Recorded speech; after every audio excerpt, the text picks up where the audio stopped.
Oras po natin ngayon na napakadami. Napakayaman po natin sa oras ngayon.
Space.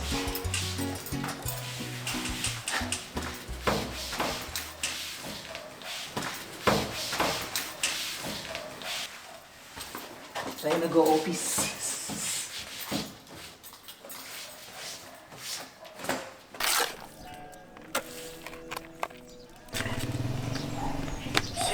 Uy, tingnan naman natin yung ating Falso Negro. So ayan, medyo halos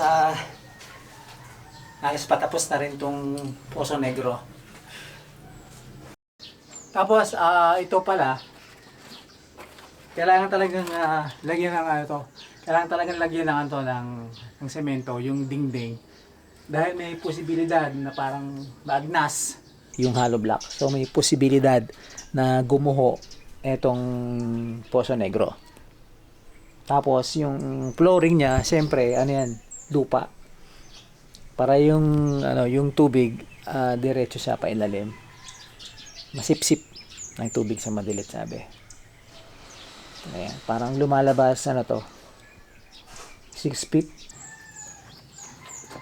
Halos isang tao pala to. So tama-tama siguro to sa mga 6 na kwarto, 6 na bahay, small houses. Small house. Dahil ito lang naman ang magiging deposito lang to ng mga pinaghugasan ng plato, yung sa lababo lang. Dahil nakahiwalay naman yung para sa CR. Ayan, malapit na. So ito na lang parte na to. Tapos niyan, pwede na siguro lagyan ng takip. Meron ditong apat na doorknob na wala nang mga susi pero gumagana. So sa halip na itapon, alam ko to pwedeng paggawan to sa locksmith ng susi. So pag pinagawan mo to ng susi, worth 200, may kasama ng isang susi. Tapos kung may spare, edi another 50 pesos. Lumalabas mga din 250 ang nito naging gastos. Pero kung bibili ka naman ng bago, siguro mga 400, mga ganun. So makakamenos pa din kahit paano.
ginawa na po nating parte ng umaga yung pag-akyat doon sa taas. Konting lakad, konting wellness, at pampakalma po baga ng senses. Dahil yung lunti ang kapaligiran, yung malambot na sikat ng araw sa umaga na kulay ginto, talaga naman pong nakakakalma. Dagdagan pa po ng mga huni ng ibon at yung ilang hayop doon. Wala pong katapat. Alas ko yun na uli, oh. Pinapaarawan nyo kanyang kalabaw, oh. Service. Service. One horse. Ayan. At dahil hawak nga po natin ng beat,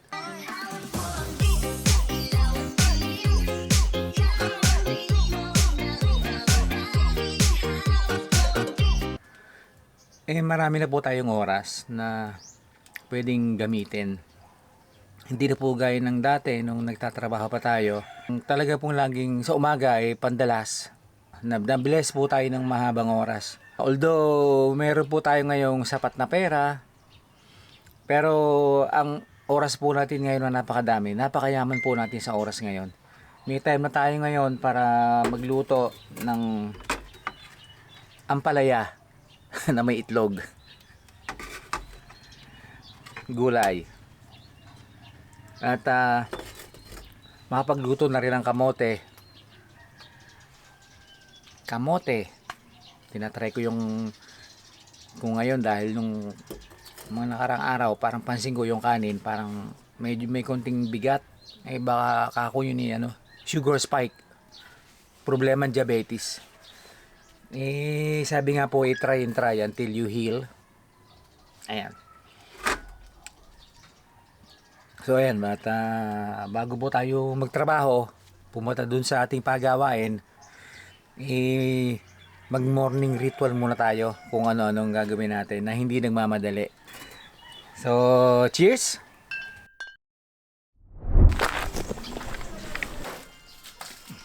Ano na to, nasa final na tayo ng pagpalagay ng takip natin Poso Negro.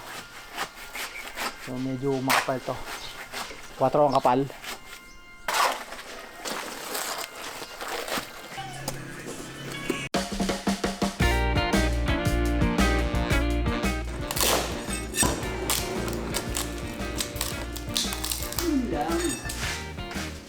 Bro, ano yung mga nakatusok na bakal nila?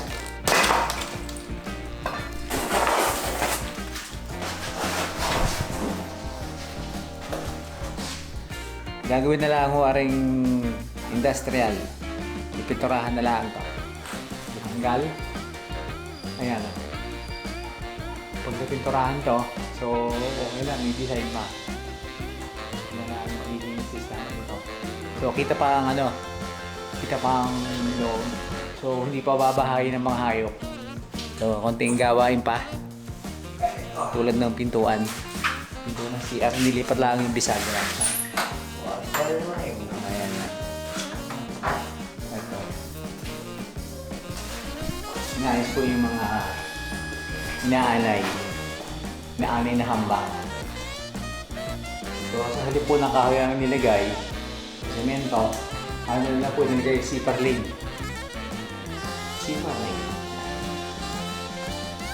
So halos okay na po yun.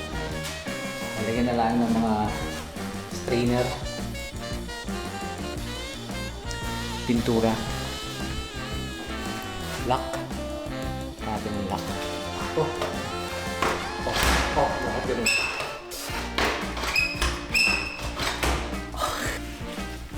Siya po si Number 6. Saita. So ang ginawa naman dito ay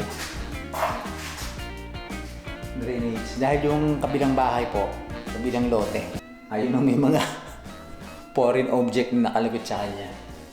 So dito na kami naglagay ng daluyan ng tubig. Dati nakajalos ito dati. Yung alulod, ito po yung gutter niya. Yan na rin yung gutter. So far so good. Parang okay na. Ayun yung PVC tubo. pupunta dun sa ginawa namin Poso Negro. So ayan po ang ating Mount Cristobal. At natapos na naman na maghapon. Uwian na po.